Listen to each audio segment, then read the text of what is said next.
we'll have this discussion. Discussion? What discussion? This is a discussion. Combustion.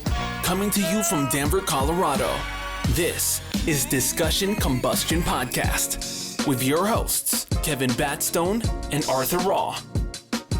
All right, well, we're green here, and we got Jake across the table. Hi, everyone. Yep, welcome in, man. Thanks for being in short notice. We met less than a week ago in person at the Arcadian Smash Bros. Tourney. Yeah, it was last Saturday. It was super cool. I'm really excited to be here. I'll just talk about whatever. It'll be super fun. But yeah, really excited to be here. Yeah, we're excited man. to have you. 273. 273. 273. You guys met at the tourney. I wish I could have been there, but I want to hear about some of the highlights and the takeaways from it. Yeah. You know? I mean, You've been doing it for a minute, right? Yeah. I mean, I've kind of been playing Smash casually probably since I was like about 10. I started with Brawl. That was the one on the Wii. Got super addicted. Back then, I used to roll with Ness because I thought he was the only character in the game with the shield. And really quick, just in case anybody doesn't know that's listening, first, shame on you for not knowing what Smash Bros. Is. But it's a video game that Nintendo exclusively makes that has, like, Super Mario Brothers in it. You have, like, Pokemon characters, Link, Zelda, like, a lot of these Nintendo characters. You also have some Final Fantasy characters and stuff like that, and Street Fighter characters that you can fight as. So it's a fighting game. And it's highly competitive, and it takes a lot of skill. So just in case if anyone didn't know what Smash we're talking about, like they're thinking about the horizontal mumbo or whatever instead. I mean, I don't know what they're thinking. There could be a lot of things, but I remember going back to the N64 days. Yes. You know, which nice job with the shirt there tonight. Yeah. I had to rock That was the first time I ever saw it, and then I kind of lost touch with it a bit. And once you guys started playing it a lot and just being around it, you know, like on Sundays, I have NASCAR going on one TV, and then those guys would be playing Smash on another. So I was like, okay, what's going on with this Smash stuff? And then I stepped in the ring with them, realized complete domination. I got a lot of work to do if I'm ever going to come to one of those events. Yeah, it's serious. It's hard. So you've been playing since Brawl on the Wii. Yeah. Picked it up around 10. It's definitely been the game that's stuck with me the most. I was like always into like Mario games, Mario Galaxy a lot as a kid. From there, you know, you see Mario on the cover of Smash Bros. I'll give that one a shot. Another Mario game. But yeah, I just fell in love with it. I want to get more into fighting games too. Like they're doing the new Street Fighter 6. They just added my Smash main Terry into Street Fighter as well, so I should give that a shot. But alas, I don't have any consoles that can run it, so I'm stuck on Smash for now. But it's still a pretty fun game. I've been playing competitively for about 5 or 4 years, something around there. But it's been really fun. Gone through many characters since then. Still, I'm a little bit. So Terry's your main, and then Richter. You like. Yeah, Terry. But then I also play the Piranha Plant. Okay, that was kind of a sleeper. Like people don't really use that one, but it could be pretty deadly. Yeah, he's like considered really bad. Like bottom 10 out of a game with like 80 plus characters, but because he's so like overlooked, then it's really easy for me to like matchup check people with him. So I'll just bring him out, use some of his like really stupid tools. Like he does have a few really strong tools, like his neutral B, his up air, his up tilt. Just catch people off guard with that, and it can really just leave people bewildered. But I only use that if I really have to. So are these tournaments usually like they have to be characters that are within the game, or can you bring custom guys to the tourneys? We were allowed to play as the Miis. You were? Yeah, but it's not allowed like on the highest caliber. I don't think you could play as Miis. You can play as Miis, but you have to like. So I had to have a rule where I was like, okay, I'm playing as a Mii gunner. Do you want to see my moveset? Because you could customize the moveset. Okay. So like it was like a common courtesy to at least ask if they wanted to see what your lineup was. And some people wanted to see it, some people didn't. But this event was really fun. It was at a library, an old library. It used to be a library in Lone Tree. And I'm pretty sure it used to be. It's called The Hub. And there was like several hundred screens set up, monitors, a bunch of people were in there. There was 100 competitors. Pretty intense. I thought I was going to be crazy. one of the best Smash Bros. Players in the entire state. Like, I thought I was the shit. I was chatting with you about 2 hours before you got there, just pumping him up. But he's like, man, I'm going in. I'm ready. Yeah, I'm going in. I was like, I'm leaving with money tonight. And Exactly. and no, I got humbled, and it like changed my perspective on the game, because there's a lot to it. Even if you've been playing for a long time, like, there's always more to learn, and I guess that's just a lesson in life.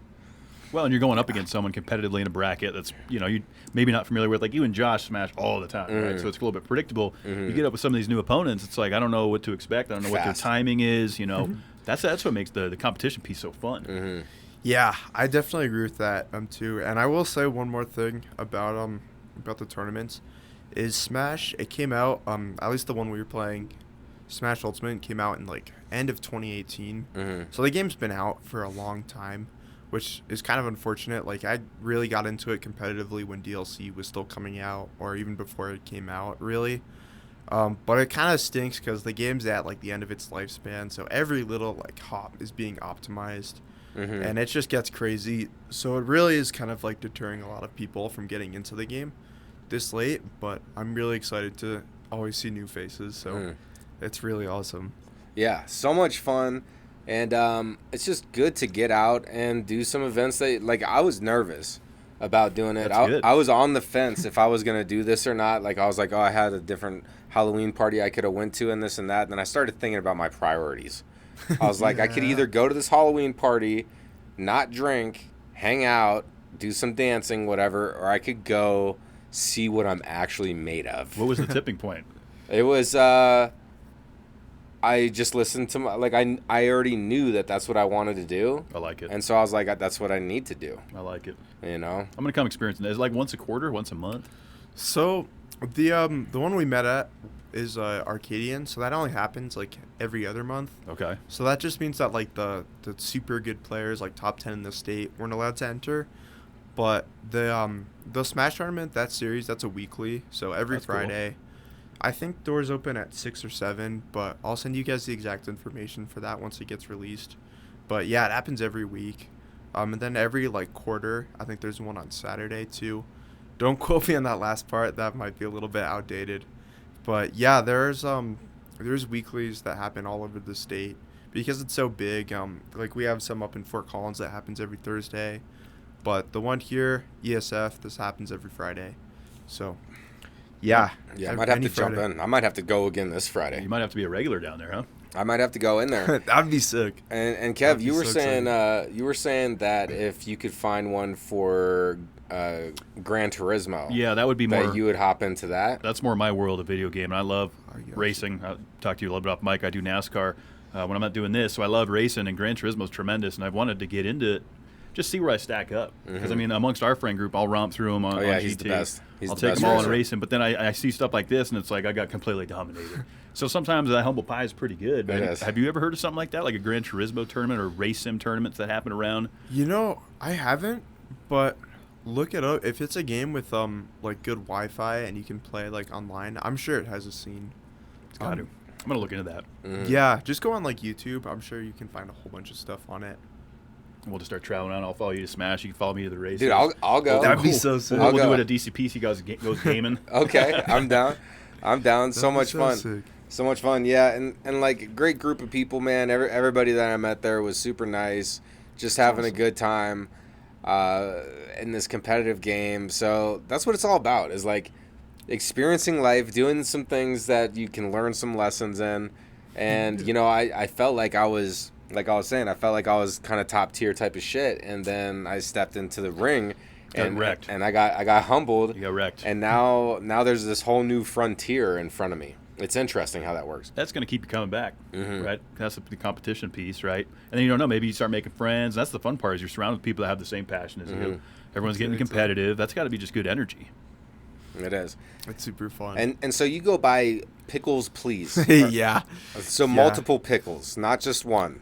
Pickles, Multiple. please. Multiple pickles. Four at least. However many fit in a barrel. Yeah, it was a really silly tag how that came up with. Okay. All right. Yeah. I'm how curious. did we get to that? Yeah. Because I love pickles, but Yeah. So it's not a crazy story, but I really love alliteration. So when I have a tag, I always try to put it in. So like that PP. And then because at the time I was only playing plant. So then it was like Pickles Please Piranha Plant. And it was just like a tongue twister. Oh, nice. And it was just super hard for anyone to take it seriously.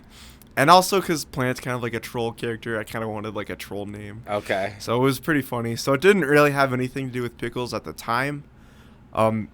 Since after I made the tag, I actually did start making and selling dill pickles for a little bit. Oh, really? Okay. Yeah. Okay. Pretty funny. Are you still selling those? I haven't for like 2 years, Okay. but I've been meaning to get into it. I just got this this jar off of Amazon. I should have brought it to show you guys. But it has like a little strainer inside, so you put all that like apple cider vinegar and all the dill and whatnot in, and then you can just like take the pickles out without it being in the jar. So it's pretty sweet. Trying to get into that. I do want to start selling them again, but it wasn't a super profitable thing for me. Tough market to break into when you're going up against the Krogers and the Claussens of the world. Yeah, exactly. But if you could put like your, Since the 20s. you got like your gamer touch to it or something, there might be like a niche market. You can start slinging pickles out front of these events. Exactly. Yeah, exactly.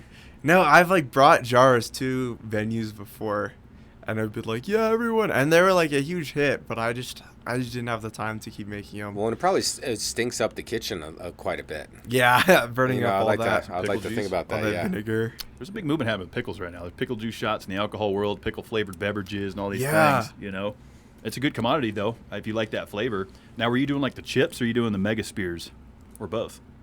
I did both, but I usually try to stick with the spears because it's just a lot easier I like the spears. to make those. Yeah, just easier to snack on, right? If you're going would you rather, if you're going spears or chips, I mean, I think we're all going to go unanimous on this.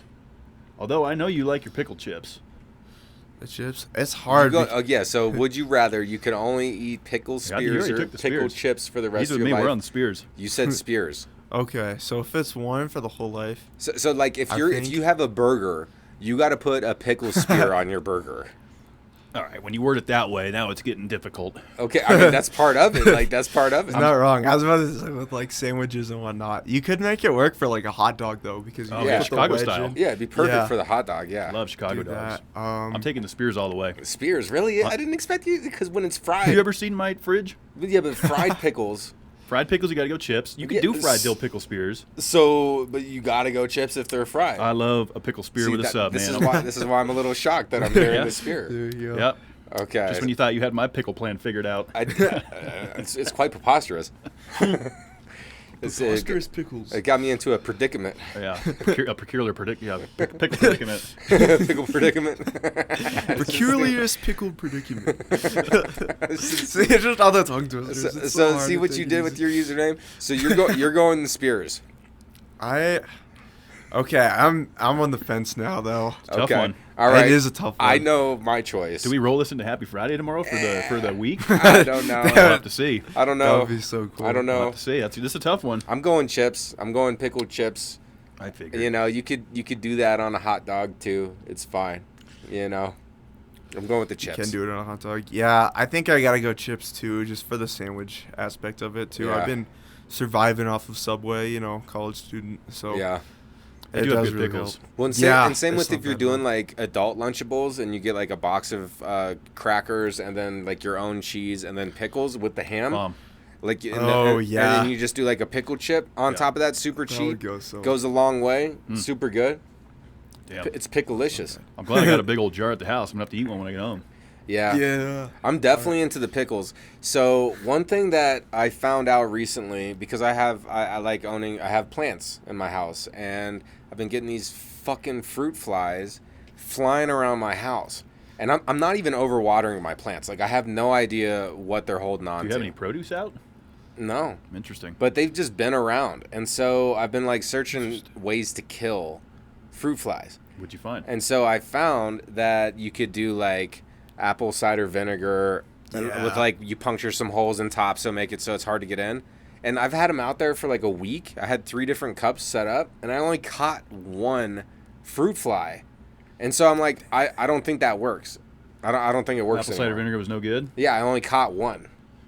and they're still just flying around. Mm-hmm. Interesting. So if anybody out there knows of any A remedy. great ways to capture fruit flies, you know. There's got to be something.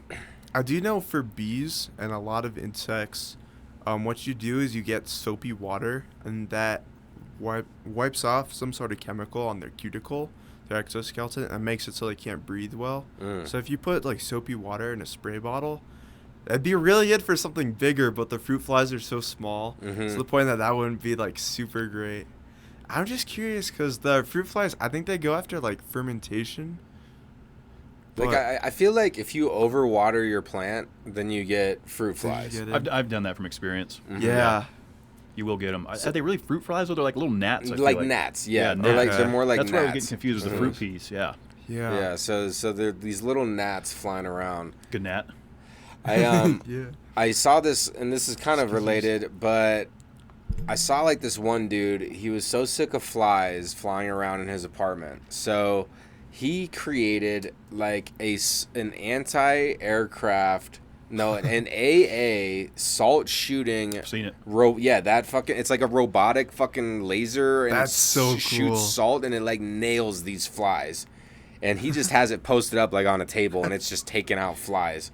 Better than the zapper, you know. That would be something cool. Yeah, I would do something like that. Because I grew up in the days of the bug zapper outside, or you know, you'd even have it on your patio if it was enclosed, and you'd just be hearing that thing all night. The big one would get in there, like be extra long. Be a June bug. Yeah. Get destroyed. For like 10 minutes. Yeah, so that's been one little minor inconvenience. But I'm new to the tablet game, okay? So I ended up buying 3 tablets in 1 week because I was being a little bit impulsive. Yeah, 3's a lot. 3's a lot. So I bought like an off-brand one. I think I'm going to return that. I got a Samsung one. And then I found out that I have a discount on Samsung. So then I bought the better Samsung one. Nice. And I'm waiting for the better one to arrive before I return the lesser of that. And then I still have to return the original off-brand one.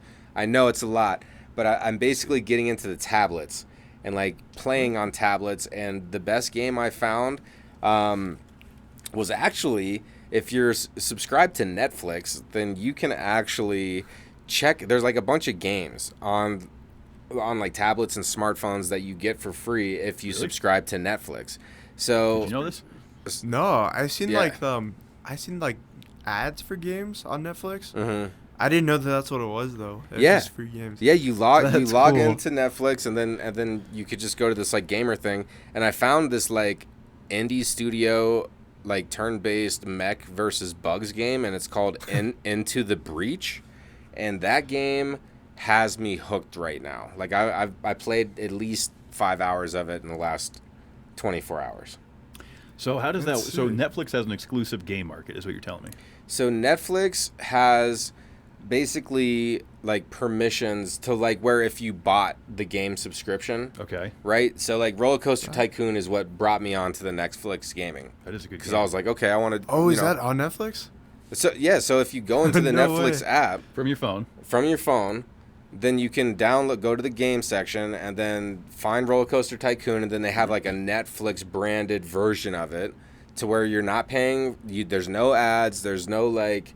There might be some I don't even think there's microtransactions in these. That's so cool. So that's one like mobile tablet gaming secret I recently learned if you are a Netflix subscriber. Well, that was quite a sales pitch for that. Yeah, it was good. I mean, it's working for me. No, that's really cool because honestly, like most of the phone game industry is like pretty bad right now because you have all these like when I was getting into it, you had like Clash of Clans and like all that kind of stuff where it's just like the gameplay is just like waiting for like 5 hours. But the fact that there's like actually like games on there, like and like probably most people already like have Netflix, so it's like might as well just go. Smart for those guys to get into double dip into the commodity of gaming as well. Yeah, especially because like Disney Plus and all the other streaming services are coming up, so they're like losing a whole bunch of their stuff. So that's pretty smart of them to then get into like gaming and whatnot now. I'll have to poke around with that and see what's on there. I wonder if Prime will try to follow. I mean, some of the competition's going to have to follow. I mean, Amazon probably already has like a gaming section, like if you're paying for Prime. Because if you pay for Prime, you get the free shipping. True. You get the discounts when buying. Yeah. You get the streaming service. True. So you like get all these different things. And Prime also owns Whole Foods. Yeah. So like if they don't have like mobile app like prepaid games that you don't have to see. I would be very surprised if Amazon didn't have it. Yeah, it just seems like it's kind of new. I mean, I haven't heard much about Netflix gaming, so I just wonder if some of these other guys, Hulu's of the world, or you know, is there a market there for video game developers? There has to be. Yeah, no, there definitely is. We could talk games all evening. Oh, we could for sure. But you drove from FOCO all the way from up north. Thank you for taking a long trip down here. Well, yeah, it's fine. No, I appreciate that. But you're going to school up there. That's right. And you mentioned that you're studying like it's like insect biology. Like, what can you get into that a little bit? Yeah. So I'm finishing up my senior year. I study entomology, which is the study of insects. So that's why I kind of had an idea on the fruit fly thing, but okay. I'll have to get a better than soapy grasp water. with that. Yeah. See if I can get something more scientific for that. But yeah, right now I'm just doing a little bit of research for my senior project on the bark beetle. I don't know if you guys have heard. It's the ponderosa pine and the mountain pine beetle. Mm-hmm. They're just due to like climate change and whatnot. It's all heating up, so the their environment for the native beetle has just become like so much larger altitude wise because they don't need to get by the mountain or the trees that are super low in altitude, so they're just eating everything up.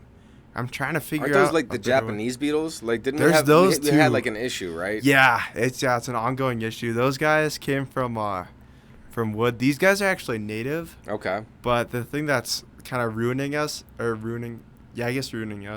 is the warming of the climate is causing all the beetles. They're becoming so much more like, they have more active days where they don't need to like hibernate, essentially. So they're all just a lot more active at the current time and just eating up all our trees. So I'm gonna try to find a way to figure out if I can help that. And I think I have a few ideas for what I can do. It's really so the sap, I just learned this a few days ago. The sap in the trees is like the defense mechanism to kill the beetles. So I'm wondering, have you guys heard of like the CRISPR and all the gene editing stuff and all that? Okay, it's all about I don't know a lot myself, but basically you're just taking like a genome from like one organism and you use some sort of protein to stitch it into like another organism, and it's a really cool way that they do it. So I'm thinking if I could find some sort of like gene in another species of tree that codes for like higher productions of sap, maybe I could create like a novel species of tree and then integrate that into the forests, so then they could selectively breed with the trees we already have, eventually creating a whole bunch more trees that can produce more sap that can protect them from the beetles. It's a lot to think about. That is a lot to unpack. Yeah, yeah. So where do you begin with that? Like, obviously you're in the research process. Like, do you have like a kind of route to market plan, or how does it all come together? Yeah, that's a really good question, and I'm not 100% sure. I just found out in my genetics class, just like a week ago, apparently you can get like gene modification kits. Like, it's really, it's not quite the same thing, but essentially that's like a pre-made experiment where you get like yeast or some sort of like really easy to reproduce like bacteria or something, and then you can make that like bioluminesce in some way. Wow. Just super weird. So that's what that kit does.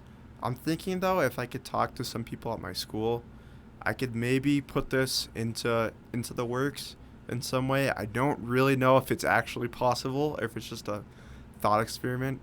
I feel like in theory it's definitely possible, but I'd have to sequence the genome of the whole tree, which sucks. I'd have to look at the whole, like, the coding of all it, so it'd just be like A, G, C, T, A, like, it'd just be repeating for like 20,000 times. Oh, wow. I'd have to find what specific sequence is what encodes for, like, the bark or the sap in the bark, and then find another tree, figure out again where that goes, and then ideally, so the technology that they're using right now, it's called a gene gun.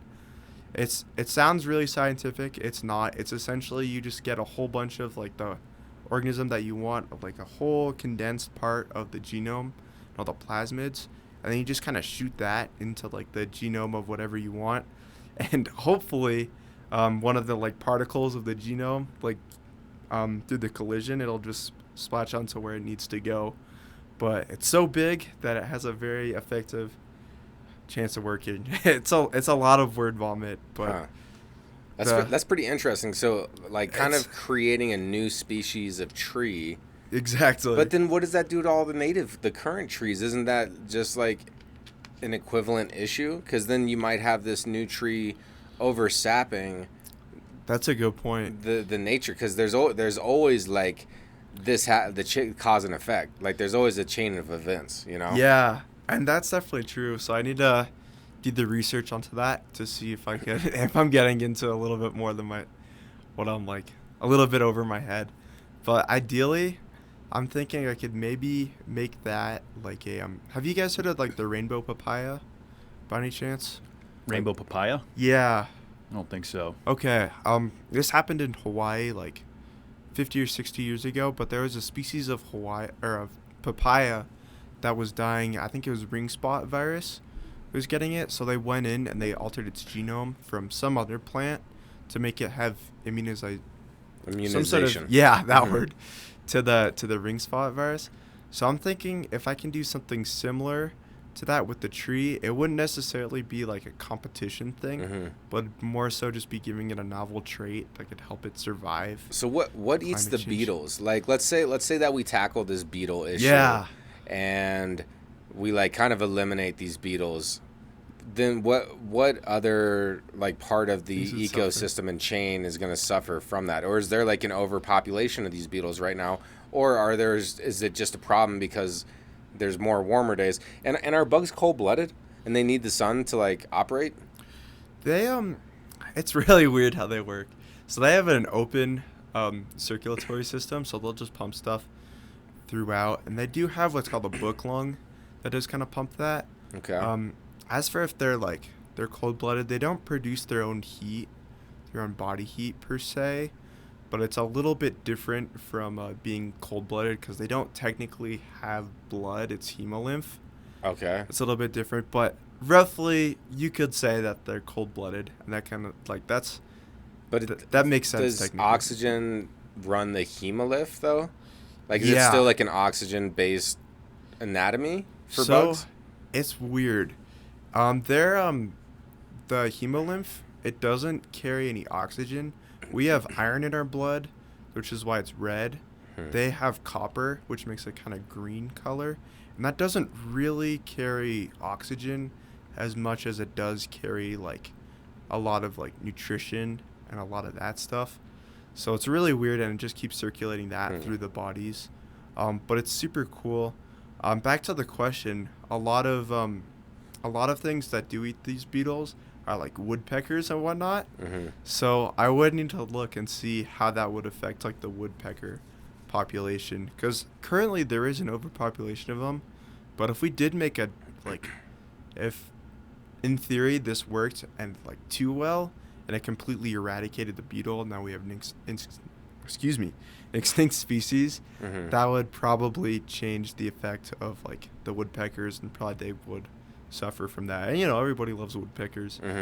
Until they're knocking on your house at 6 a.m. Yeah. Or at your neighbor's house, you're all like, what the fuck is that? Is that a hill? Well, a lot of this is obviously pretty regional, right? I mean, where these beetles, there's got to be more and less in some parts. What has your research shown as far as like where they're really overrun currently? It's all really just kind of like the Rocky Mountain area and all the western United States, which is too bad. It goes all the way from Colorado, where we're at, all the way up to like Canada.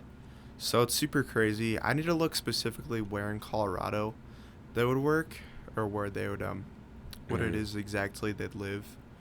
But mostly like kind of deeper in the mountains, but at lower elevations within those like mountain ranges. That's Makes sense. preferred it. Definitely seen myself up there camping and kicking some dirt up.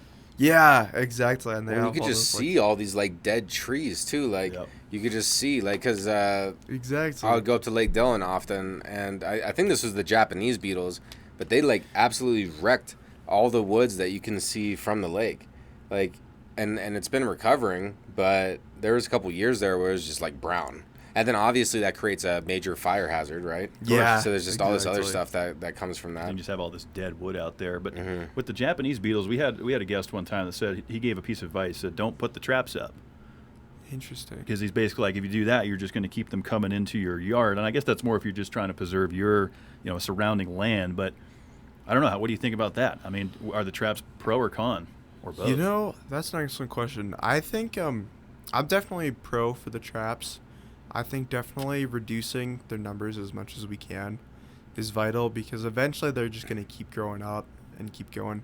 I really don't think it's a sustainable solution, though, to them, unfortunately, because, you know, there can only be so many traps, but there's so much food for them to eat. We have, they're shredding up all my parents' ivy and whatnot at our house, and it's just like there's so much food for them that there's no way that like a single trap, they could maybe take out like 32, but these guys produce Just like, that happen to be walking by, really. yeah, exactly. These guys reproduce like at the thousands. So I would say I definitely need to do more research into the Japanese beetle, but they're getting a lot better. A lot of agriculturists are getting a lot better at implementing IPM, which is integrated pest management techniques. And what that might do is that might like maybe they like introduce a predator of these beetles from their native land, which is somewhere in Asia, Japan maybe, probably based off the name. But if you could find some sort of predator for those guys, that'd be ideal. And then theoretically, you wouldn't have to worry about these guys like becoming a new problem, because then it's like if you're introducing a new problem, then these guys would overrun it. But if these guys only eat the Japanese beetles, then in theory it would work. However, what will probably happen is they won't just eat the Japanese beetles. They'll eat a lot of native like flies and whatnot too. Once that happens, and then the problem really goes. So it's a really complicated situation. It is, because everything is connected. Yeah. And so I feel so like delicate. because of the size of insects, they're often overlooked as far as their importance and stuff as well. Yeah. And really, like, if it wasn't for insects, we wouldn't be what we are, right? Because everything that eats insects, we end up eating. Yeah. You know, and so if insect populations plummeted world round, then potentially there could be famines. Like, insects are super important, right? Yeah. Did they talk about any of that Exactly. stuff, like in your college, or like the current situation with insects globally, like if we're in a good standing? Or Definitely. So yeah, we're having the big problem with us and insects right now is our native pollinators, because a lot of the honeybees that we have over here, they're all brought over from like England and whatnot, and a lot of our native pollinators, like the bumblebees, just aren't doing super good. So that's like really a huge problem with us in that industry right now, is because if we run out of pollinators, like that reduces the amount of like all of our plants basically require like pollen and whatnot to actually reproduce and keep growing, or else we're stuck with like monocultures, which is, I don't know if you guys heard, but there's a banana type, the Cavendish banana. What happened with that is we were planting the same one.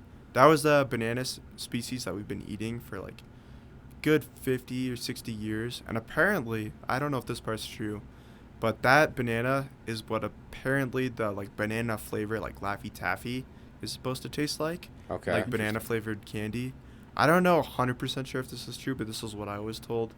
So now we don't use Cavendish bananas anymore, because they there was a huge monoculture of them, and then there was some sort of disease because we kept cloning our bananas. It's a really long story. 'cause there used to be like a bunch of seeds in bananas, and they were like exactly. small. Right? Yeah.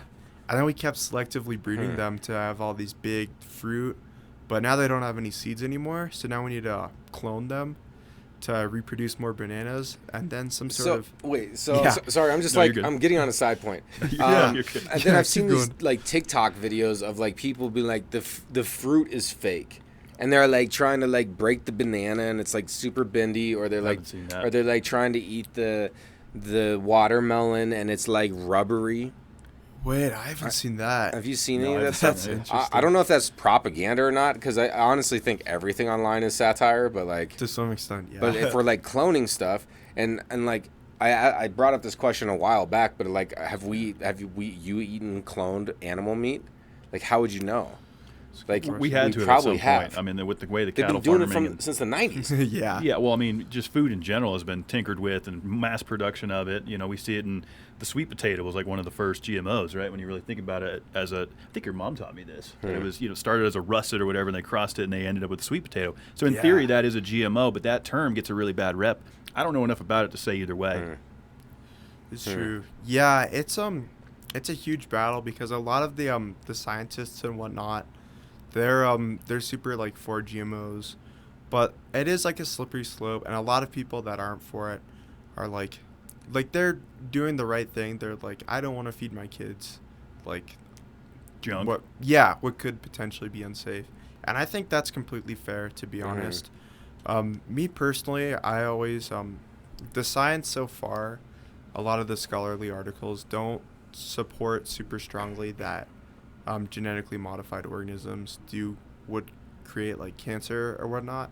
I need to do more research on that myself, and I'm only a college student, so I'm just learning just like everyone. So taking this from like a real scientist with a degree would mean a lot more. But from the research that I've been told, I haven't heard anything bad about like GMO's effect on health. But that's the only thing that I've been told.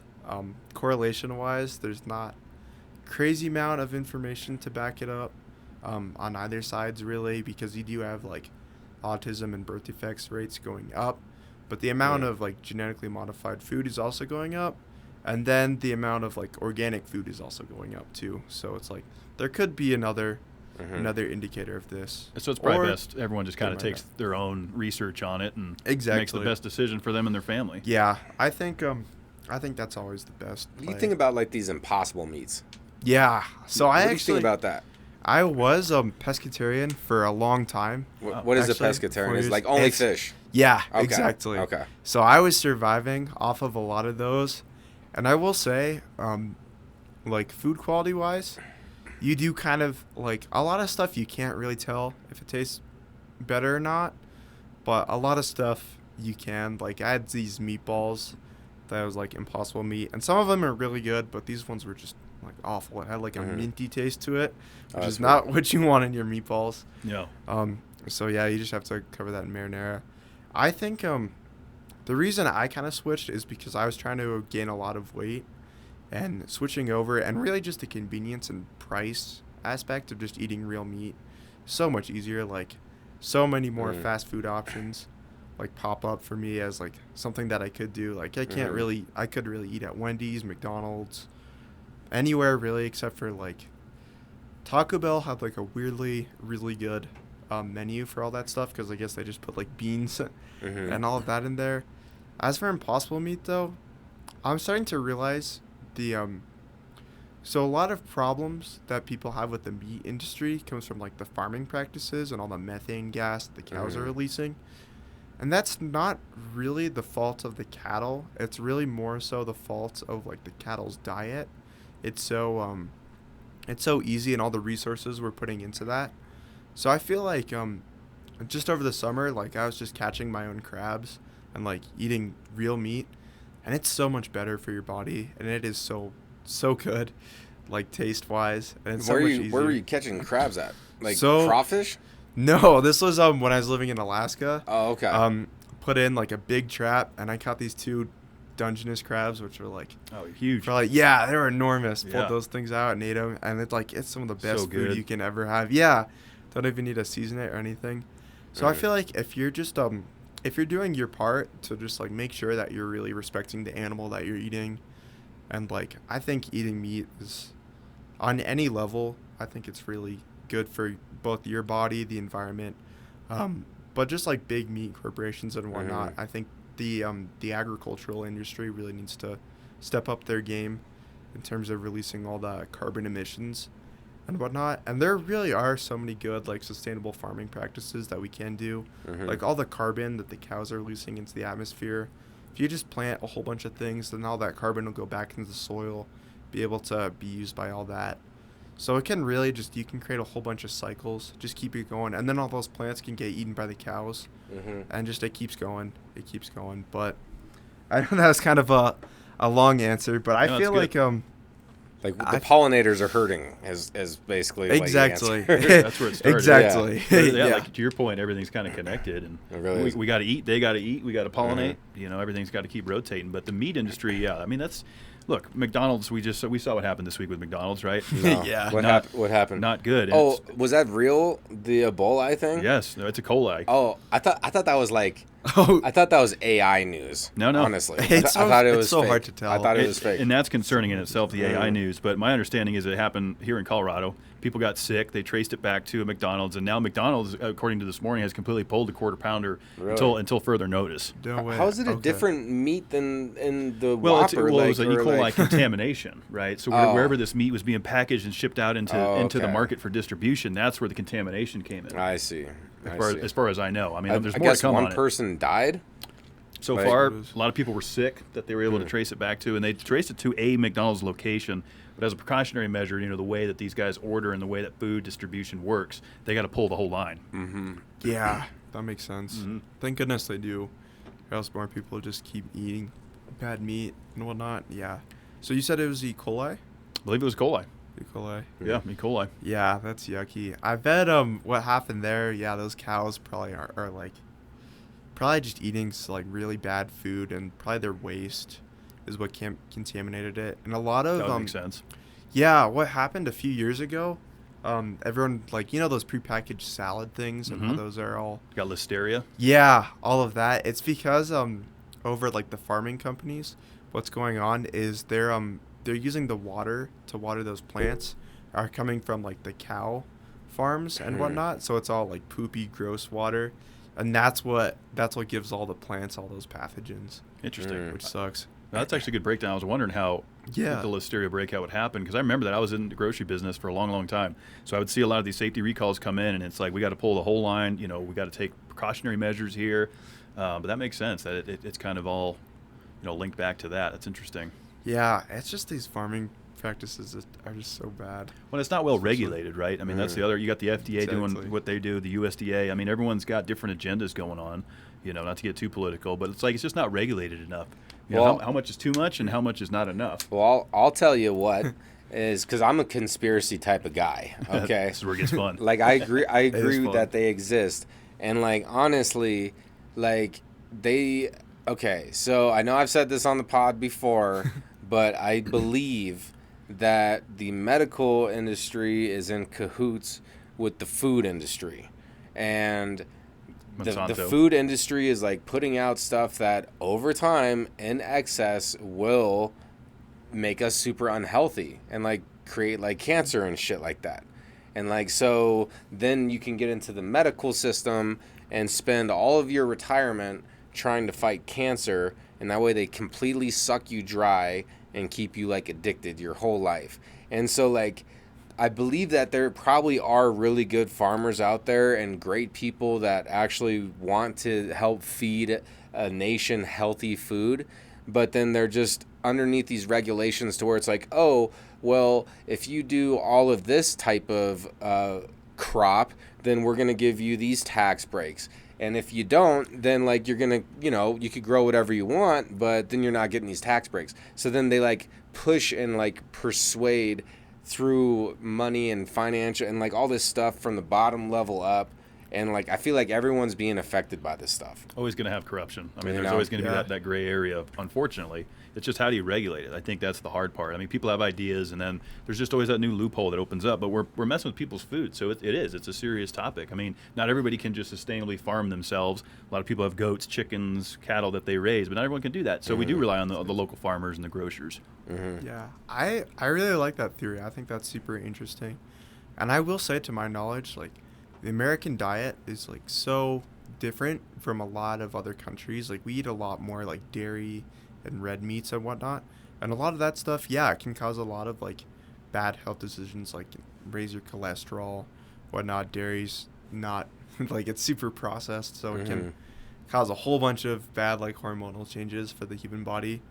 And yeah, to an extent that'll cause like a lot of super bad like health conditions. So there is definitely like a lot of that is not even like theory. It's just like we do just kind of eat garbage. I mean, like McDonald's, like It's so good, and I eat Taco Bell like at least 3 times a week. But McDonald's is good because it's full of drugs. Exactly. It's legal drugs, I swear. And apparently E. coli bacteria. Yeah. So you got to be careful there, buddy. Good God, it is delicious, but it's like so legal good. drugs, man. This is not good for McDonald's as a marketing perspective, though. I mean, they've had an interesting week. Well, I'll say that, and it'll be interesting to see how they recover. I mean, just a bad look, you know, for the American burger maker, like the guy that gets the Big Mac every day. You know, we've covered. He's eating like 30-something thousand or whatever for X amount of years. Since like the 70s. Every single day he eats one. Yeah. He was on the podcast? No. Oh, We wish. That would have been cool. We would have loved I to think talk he's to out that of guy. Minnesota, but he holds the record congruently for the most days eating a Big Mac, and he's like been since He has the 1971. receipts and shit. and he just has one like Every day for lunch. That's crazy. And so everyone's like, "Hey man, how do you stay so thin?" He's like, "I don't eat the fries." No way. Yeah. It's that easy. Dang. Yeah, so- the fries actually. When I went on my recent McDonald's itch, fucking the fries were the greasiest part. They're the nastiest salty, part. super salty. Yeah, and bet. they're never good leftover. Oh. So there's that. Not much Okay, is. so we're talking about Yeah. corruption of the food industry, right? And we're kind of talking about this, but let's talk about the most blatantly obvious thing that causes issues, creates health issues, psychological issues, and within the family that is often celebrated in sports events and happy hours for work and everywhere. It's alcohol. Okay? Alcohol is the most celebrated destructive thing, I think. Like, what else is celebrated that is that destructive? What else is celebrated on that level? Yeah, I mean, that's a good, when you put it side-by-side comparison, it'd be tough to say. I mean, there's other drugs, there's other things people do, but not on the scale that alcohol is. There's no question. Yeah, it's like, you're watching the football game and then, like, your favorite sports player's like, yeah, when I want to relax, Miller time. Like, he's not actually having a Miller. Maybe he is. Well, we saw it in the 70s and 60s with the cigarette movement. You'd see, like, Marilyn Monroe smoking and other celebrities, and people were like, oh, that's cool, it's trendy, have a stogie. I was telling him, before we jumped on, I think we're kind of seeing that happen in the alcohol market now, what we saw with the cigarette market a little bit, and that it's not that it's not cool anymore, but it's shifting the way that consumers get their alcohol, the way they want it. Just like the cigarette industry is now becoming the Zen market and some of the e-vapes, right? It's kind of going through a change, I feel like. Exactly. Yeah, I think it's weird because the hard thing about alcohol is it has such like a traditional and like social aspect of it. Like a lot of it's not just like you're just drinking a bottle, it's like you're going to a bar or whatever, and then there's that social aspect of it, and like it like fun things happen, but like so many horrible things happen on alcohol too. Like you hear at like frats all the time, all this hazing, and people are like roofing people. It's no good. Like, yeah, it's all just awful. And like a lot of people, it's like, do you want something to drink? And it's like, no, I'll have something non-alcoholic. Like, it feels bad sometimes, but. But yeah, it took me a 'cause while you wanna to fit get in. over that, right? You get The peer pressure of it. being Yeah. younger, like it's more Peer susceptible. pressure, yeah. I'm at that age now, 37, where I'm just like, liquid's liquid, baby. I'll cheers you whatever. Yeah. And one thing, like, I'm not gonna sit here and say that I didn't have a blast drinking in my life. Like, I've had so many fun times drinking and getting down on like painkillers and shit. Like, I had a lot of fun in my drug and drinking days. Me too. But like thinking about it now and like how it makes me feel now is just like, that fun social Arthur, he exists without alcohol. Yeah. He's there. Like I wasn't drinking at that Smash tourney, and I was having the best time just chatting with people. Like, I don't think anyone was really getting down there. Like, other than I do believe that like the whole crowd, with how fast everyone's fingers were moving, I do believe everyone was on Adderall. Yes. And I was not on that. So that was a major disadvantage for me. Yes. Believe me, It is an unfair DLC mechanic. Yeah. Is Adderall. Yeah, so I was getting screwed over there. I was taking weedables and like edibles and shit. This slows me down and stuff. But Interesting. I wonder how that would change or kept the competition the same. If you were also on Adderall. if I was, I don't know, dude. I don't know. I mean, do you think it would? Right. Yeah, I think Just going to your point, it would amp me up a little bit. I think so. Yeah, I so think I might have to get back into my street hustle mode and try to find me a new Adderall hook. I don't know if I like that. Yeah, no, like I stopped doing Adderall because honestly, when I would take it, I would be uncontrollably horny. And like I would stay up late, like, you know, working on that. And then I just would go too hard on it. And so like I ended up having to put it down because I was all like, every time I do it, like I want to do it the next day, and then I jerk off ferociously, and it's just like a very unhealthy cycle. Yeah, it was unhealthy. Interesting. So I had to kind of put a kibosh on it. Yeah, anything can get out of hand, though. You know, anything in moderation. Some people can just have a cup, a few, take an Adderall for a smash event, and then get right back to business. That does sound fun. I don't know. That kind of sounds fun. Everyone's just a little different. Yeah, just to go crazy. Yeah. Like, you know, if I may ask, like, what did it like feel like to like do Adderall? So it's cleaner than cocaine. I will say that. It lasts longer though. So like if you take too much, like you're on for that ride. Like you can't just like get out of it. Yeah. I would be less hungry. So it kind of Appetite suppressant. Yeah, suppress my appetite a little bit. I would have a hard time falling asleep. And like I would always take more than the dose recommended too. So I will also say that. Like I was abusing it when I was using it. But I did feel pretty focused. I don't know. I had like I said, I had some good times. Like I'm doing sober October right now. I'll probably still enjoy some alcohol at some point in the future, but it's not a priority anymore. Yeah. And like it's funny how like all of these like we're advertised like to drink Coca-Cola, which is full of fake sugar. We're advertised to drink syrup, alcohol, diabetes. which like fucks your liver up. Yeah. You know, and then like so we're constantly getting hit with like, oh, eat this, take that, you know, this and that, and it's Candy. like none of this shit is good for us. Yeah. Yeah. You know, that's the crazy part because we're talking about food and stuff earlier. Food, yeah, all of it. But it all comes back to that personal control. Like all of it can get out of hand at any moment. You know, now we're seeing this Ozempic thing, right? Which I'm just now kind of getting caught up to speed on. Yeah, I haven't really heard about that. Yeah, so I guess it was originally prescribed for A1C diabetes, type 2 diabetes. That's kind of where that market started. Now you have celebrities and you have, you know, everyday individuals taking it as a weight loss alternative because it's supposed to suppress. There's a chemical blocker in it that suppresses your appetite. And so it's kind of like a cheat code to lose weight to people from understanding. I don't like the sounds of it. Yeah, no, now that you mentioned that, I think I have heard of a little bit about that. Didn't like Jonah Hill or something? I believe he was one. accused. I believe there's others that are coming out and saying they've done it. Yeah, I think, yeah, they should definitely research a lot into that. But that's so interesting to realize because in my head, I feel like it must not be an over-the-counter then if people without diabetes are able to get it. Right. That's that true. That was my follow-up question. I was talking to your brother about it. Yeah. Yeah, because you figure if you're going in for a diabetic situation, that's how you get on Ozempic. I don't understand how these other folks are now. And now that we're talking about it, you guys are going to see it in your feeds. It's going to be everywhere. Like it's a big thing right now. Huh. I haven't even heard about this. Yep. Ozempic. Interesting. No, I definitely, now that you mentioned that, I have heard a little bit about that. It's still pretty new, I think, you know. But again, I think the biggest takeaway is everyone needs to do their own research, right, to see what's going on. There's so much information coming at us at all times. We're being pulled in so many different directions. It's so tough to take, you know, what's real anymore? What's fake? What is it? Yeah. Exactly. And we're in the generation of AI right now, too. Scary, so man. it's so It's hard. super So scary. you can't trust shit. Yeah. You really can't. Like, I don't really trust things until like I met Jake Pickles Please in person. I wouldn't have believed you existed before. I don't blame you. Until I met you in person. I wouldn't have believed I existed either. I don't blame you. It's like I didn't see you in person, bro. You don't fucking exist. But but I just want to put a cap on this type of conversation that I was kind of bringing up here. Like, if you want to enjoy yourself and let loose, then do that.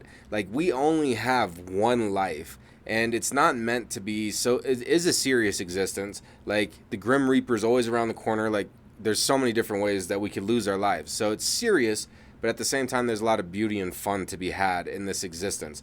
So I even though I'm like being diligent with myself, I do encourage everybody to enjoy their time as responsibly as you can. Like, if you want to have a couple drinks, like if you want to, you know, do an Adderall or whatever, I'm not going to say do cocaine because that shit is tainted now. Like, it was probably good back in the day, but not anymore. That shit's no good anymore. No. And can't even do cocaine anymore. yeah, so that's kind of just like my quick PSA on that. Like, I know I'm kind of harping on substance abuse, but I have done it myself.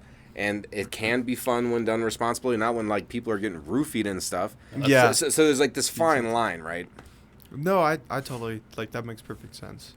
And I think that's a really good way. Because I'm in that same aspect where it's like, yeah, everyone should, like, be safe. But, you know, I mean, it's important. And, like, honestly, I've experimented a lot with, like, a lot of psychedelics in my past.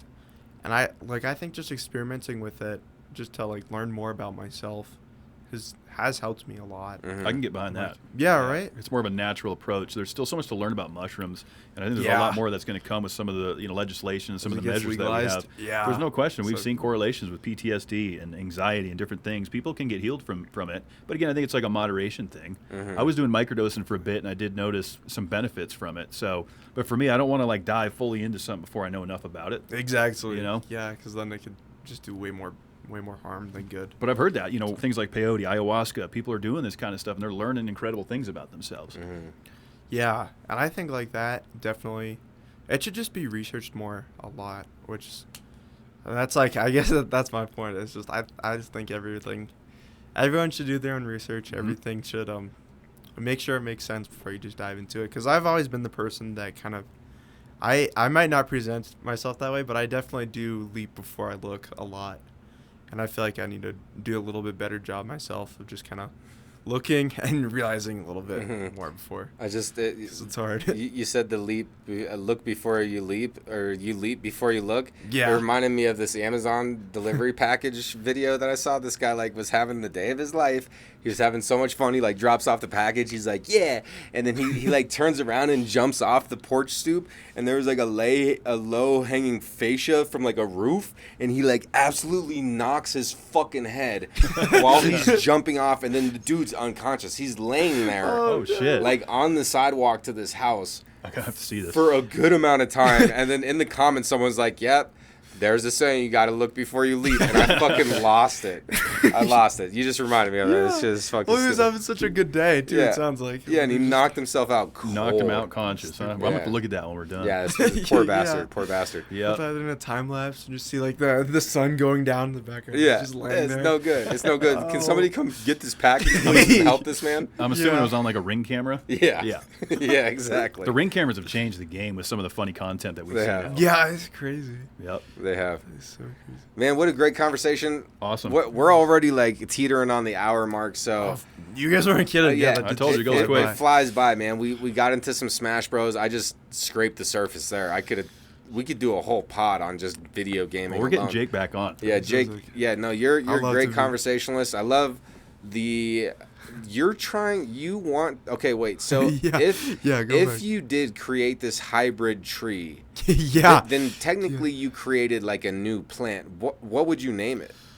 Honestly, so I could just name it like the Jake tree or something. Pickle Please tree. But yeah, I could do something like that. But I think as like a just to kind of show like to get more people interested in like science and to kind of lower that, I'd want to name it like you guys seen like Rick and Morty where he names all his stuff like poop, AIDS, fart or something like that. Okay. I would name it the stupidest thing I would be allowed to get away with. Okay. Like I'd I call like it it. like a stinky fart Taco Bell diarrhea tree or something like like horrible. Something so bad. So people are like the dumbass that invented that. Save the planet. Yeah. So I can do something else. Like I just want to be like anyone could do something like that or just like ask that question. So that's what I would name it. Something so dumb and force people like everyone at my college would then have to learn about like the stinky diarrhea tree and they'd have to have that memorized and just like to like kind of like ruin and inspire that for so many people I think would be so cool.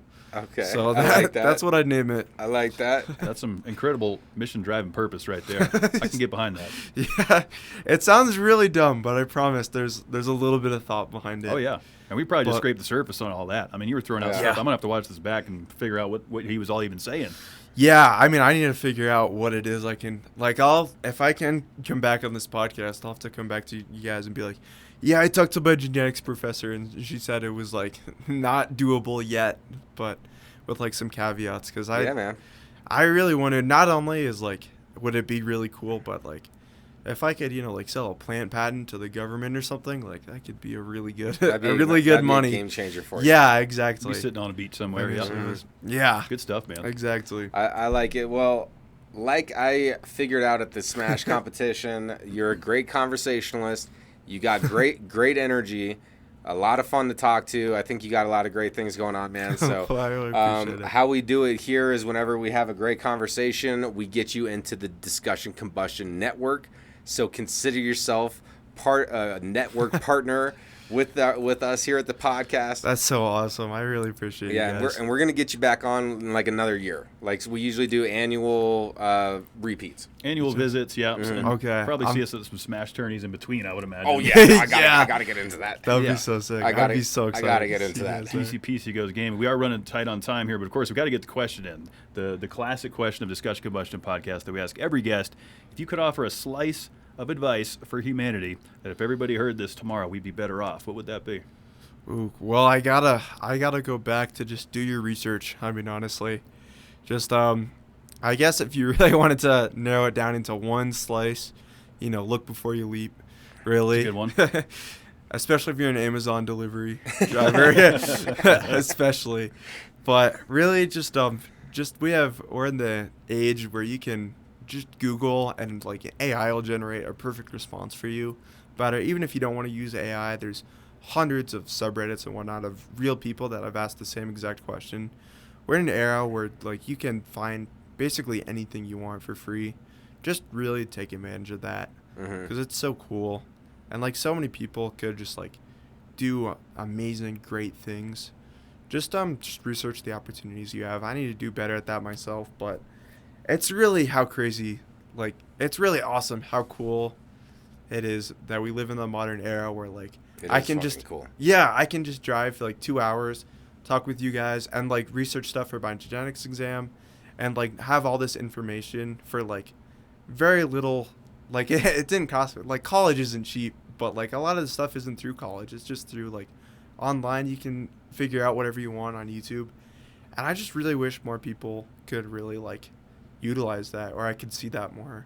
I'm sure it is being utilized a lot more than I can see, but I don't know, man. You're a top tier Smash Bros player, and I think your level of quality just in life is higher than people who are not top tier Smash Bros players.